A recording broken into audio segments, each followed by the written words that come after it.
Hi, Clarissa. Thank you for joining me here today on this Vegan Plant-Based Summit. How are you? I'm well. How are you? I'm not bad, thanks for asking. So you're a vegan health coach. Tell us a little bit about where your vegan journey started. So my vegan journey started, I would say it started way back in probably high school. I wasn't vegan at the time, but I grew up on a farm and I felt compelled to not eat meat. I mean, we were growing up with animals and they were our friends. And I was picked on a little bit for not eating meat. And I left home and then choose to have some children, and the doctors were, saying that you had to eat meat. So I went back for a while and kind of bounced back and forth for a while because of having children. So it wasn't until I was finished with having children and had decided to bodybuild and noticed, that everyone, there's a push for protein and you have to eat chicken and you have to eat eggs. And I felt absolutely miserable. And so I gradually started cutting out the animal products, and really that's when my body started to change the most, and I felt wonderful and I didn't have the digestion problems, and that's really how that started. And that was back in like 2016, and I haven't looked back since. It's been wonderful. Let's go back to when you were younger, and you say that you were picked on a little bit for going vegan. Tell me a little bit about how you got over that, how you managed to avoid the peer pressure taking you back to the meat eating lifestyle. When I was younger, I honestly didn't care. I just felt very strong in my decision that no, I didn't need to eat the sheep and I didn't need to eat the chickens and I wasn't going to eat the rabbits. And then they would bring home deer and I was like, I'm not doing that either. And I didn't want to. And, the family would pick on me a little bit, but I didn't care. I didn't want to eat that. And it really, I maintained that throughout, all of high school. And it wasn't until I got pregnant and the doctor was like, you're anemic, you have to eat meat. And I was like, oh crap. And so, that's what we did. But I didn't feel like I needed to justify my choice. I think that life was a lot different than it is at the moment. And it was a lot harder then, wasn't it, to actually be vegan? Oh yeah. Our options were so limited then. So we had my mom had this one recipe book on tofu, and it was like everything in it was some sort of a Mexican dish, and it really wasn't very good, but that's what we had. And that's what we had. Oh, sometimes we could get those boxes of falafel mix, and I didn't particularly care for that because it seemed like they never turned out very well, but that's what we had. And so I used to eat just rather a lot of vegetables. Like I said, we had a farm, so there was always plenty of fresh vegetables to be found. So you got pregnant and the doctors told you that you had to eat meat to be healthy, especially with anemia. What have you found out since then to, completely throw that view out of the window? I just noticed that, I didn't feel good. I went back, I included the meat, and I went and I did that through the pregnancy, and I had so many stomach aches and so many digestion problems. And the pregnancy was fine. The delivery was fine and all of that. But I know that it was very soon after I had my first child, I did go back to being vegetarian, and I felt much, much better. And so I did maintain that for the next two pregnancies because I knew that I was okay. My labs at that time were showing that I was okay. And so there was no reason to have to feel like I needed to listen to what they were saying. Mm-hmm. So let's take it forward to bodybuilding. And were you bodybuilding on a vegan diet or a meat diet? So when I very, very first started, it was meat-based because they're like, you have to have chicken and you need to eat fish and you have to have eggs and drink this whey protein. And I did. And again, like I said, the digestion problems started coming back, and I ended, I'd walk around and have my stomach being all big and bloated, and it would hurt. And I'd be like, this isn't the way I want to look. And it certainly wasn't the way I wanted to feel. And so I kept, eliminating other foods because I had to have the protein. And then I did switch. I think the first thing I did was switch from the whey protein to plant-based protein. And that helped some, but it didn't fix it. And cutting out the other foods wasn't helping. And so finally one morning, I even did a juice fast, and like that was hard. I hated that. Like every minute of that I hated, and it still didn't fix the problem. And so it wasn't until I just felt so terrible that I just was like, that's it. I've had these stomach aches before. I'm positive I know it's from the meat. And so I stopped eating it, and there they went. So I know that's what caused that. Yeah, there's a lot of side effects from eating meat and dairy that people don't associate with eating meat and dairy. They'll think that it's reflux or something caused by something else that they're doing, but most of the time is down to diet and down to meat and dairy. So when you were bodybuilding as a vegan, did you see muscle wastage compared to eating meat, or was it easier to gain the muscle? Or tell us all about it. It's actually been a lot easier. I think because I don't have the digestion problems, and I've worked to build my metabolism, I'm eating an amount that I should be eating. And because carbohydrates are so high, it's easier to get recovered. My body is not inflamed from the whey protein and the meat products sitting in my digestive system. So I feel better. So I'm able to perform better.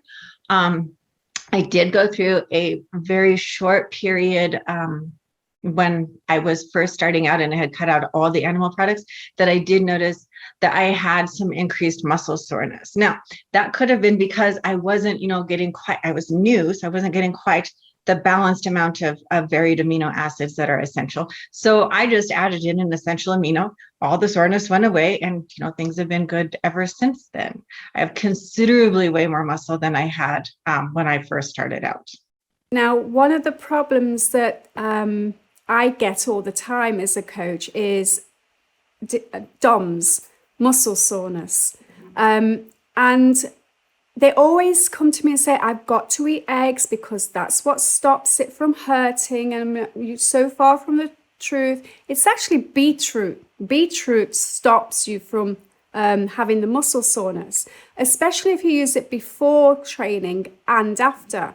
I mean, it's absolute a miracle stuff. But people, because of what the diet industry, the bodybuilding industry tell them, they automatically assume that egg whites are the best thing for it. Right. Do you agree? Do you have that approach that, beetroot and vegetables are way better for DOMS than any animal product? Yeah, absolutely. Because we get so many amino acids because we eat such a wide variety of vegetables and grains and legumes. So if we're not getting that quite in balance, the beetroot with the nitric oxide is a wonderful supplement that we can add in for sure. And using that pre-workout is going to help deliver more nutrients to the muscle as you're working out. So no, that's excellent.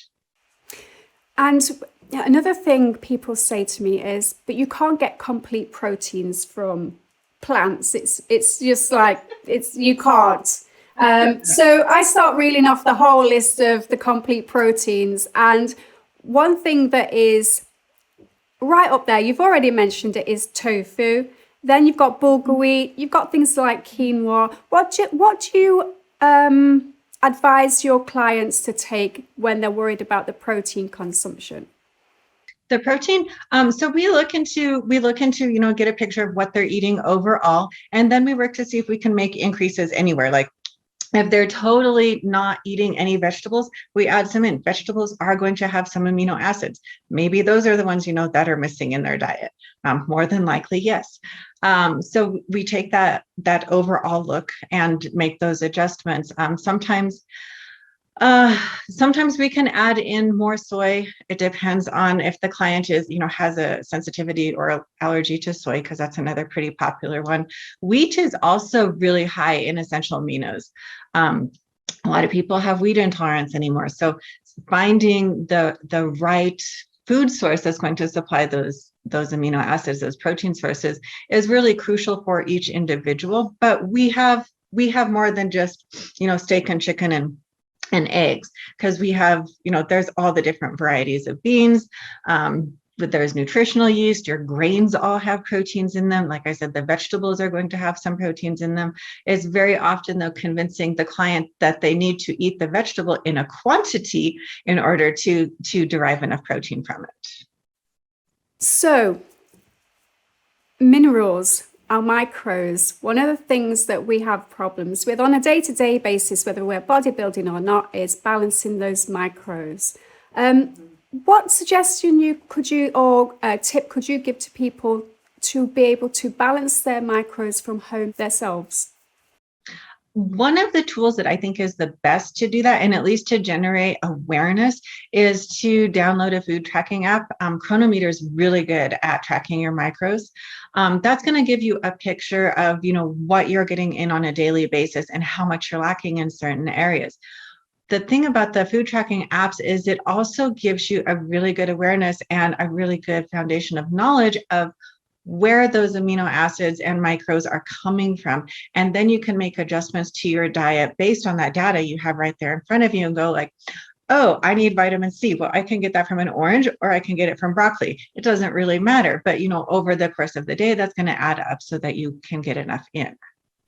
So as we get older, we tend to experience metabolism shifts. So metabolism gets slower. We're not sure whether it gets slower or whatever it does. Do you think that that's got something to do with lifestyle, diet, exercise, everything? Or is it just our metabolism gets slower as we get older, especially if we're female? I think honestly that it is a combination of all of those things. Female is definite. Well, males have fluctuating hormones too. It's just in a different manner. But no, definitely as we get older, we're not as active as we were in our 20s or 30s, or especially, as a teen for many of us, especially if you played sports in high school or something and you're done with college and now you sit at a desk. So yes, inactivity plays a big role in metabolism slowdown. Diet's going to also play a big role. Because, you go from feeding your body good so that you can perform in sports during high school, or, your mom fed you well, and then you move out and you're like, oh, I kind of, suck at taking care of myself. so you're not getting in the nutrition that you should. And then if you're not working out and you're not getting in what you need, yes, the metabolism is going to slow down due to a couple things. So the body is very good at adapting to the amount of food that you give it. It has that well, it wants to survive. So if you're giving it 1,200 calories, that's what it's going to try to adjust your metabolic function to. Then you compound that by not exercising. So you're wasting muscle, which muscle is your body's metabolic currency. And as you lose that, your metabolism does start to decline because it doesn't cost as much energy to fuel a fat cell as it does to fuel a muscle cell. So then you have that problem. Then as you get older, yes, and approach go through menopause, you have massively fluctuating hormones that very often don't fluctuate and decline, in a steady manner. So then you add in those sorts of problems where suddenly your body reacts to carbohydrates different, or foods that never used to bother you suddenly bother you. So that, those things all definitely do compound to make a nice problem as we get older. So one of the aspects of bodybuilding, especially if you're competing, is shredding, losing the fat. And normally it takes around about 12 weeks if you're going to do it properly, rather than force your body into losing weight quickly. And one of the things that happens is you enable your skin to shrink back to your muscle rather than having lots and lots of loose skin. What tips would you give people for shredding or for generally losing weight for competitions? Number one is to very first make sure you're in a good metabolic place. If you've been under eating for a long time and just sort of exercising, that would be a terrible time to start a bodybuilding prep. Your metabolism just can't support it. Doing shows really close together will also make it really hard to shred properly. So making sure metabolism is in a really good place, and then giving yourself much longer than 12 weeks. The slower that you can diet down, the more muscle you're going to be able to preserve, which is what we want. And then as as you're dieting down over a longer period of time, you're giving your body time to not create such a big weight loss right away, so you don't then struggle with the loose skin. So everything just kind of shrinks up really nice, your muscle stays intact, and you're not nearly so miserable, if you give yourself a longer time to prep. And one of the things that is in social media in a big way at the moment is the keto diet, and also the Japanese tonic diet. Now, these are faddy diets where people are losing a lot of weight really quickly. It's not permanent weight loss, and it's causing a lot of loose skin. What are your views and opinions on faddy diets? Like you said, the weight loss is unfortunately not going to be permanent. I was actually reading an article this morning, and statistics change all the time as they get new data in, but it's like 80% of the people that lose weight will regain it. Because they're dieting improperly. And those fatty diets are really good examples of improper dieting. It's not something that you can sustain. Your body lives off of carbohydrate essentially. And so when you do go back to eating carbohydrates, because you will, it's going to come back. And it's going to come back quickly, because you're not used to processing carbohydrates, and because carbohydrates have the ability to bind water. And so you gain water weight on top of the fat weight, and then you're just kind of in a bad spot. Again. So if you could give the people at home listening to this talk one major takeaway, what would that be? It would be, please work on your metabolism. Like, that is so important and so crucial before starting any kind of a diet. Weight loss is just so frustrating from years of chronic dieting for so many individuals. And I know a lot of people, when they first adopt a vegan diet, it's, another journey down another road for another diet to fix their weight loss problems. And it's not that. You can gain weight on a vegan diet, you can lose weight on a vegan diet. Your ability to facilitate weight loss is truly based on your metabolism. So if you're not caring for that, the vegan diet is not going to fix it. Wonderful. And what benefits can people actually see from a vegan plant-based diet? Oh gosh, I think there's so much less inflammation in the body. I mean, there are a lot of studies that have looked into the vegan diet, and there's definite health benefits. But yes, there's a lot less lower inflammation overall.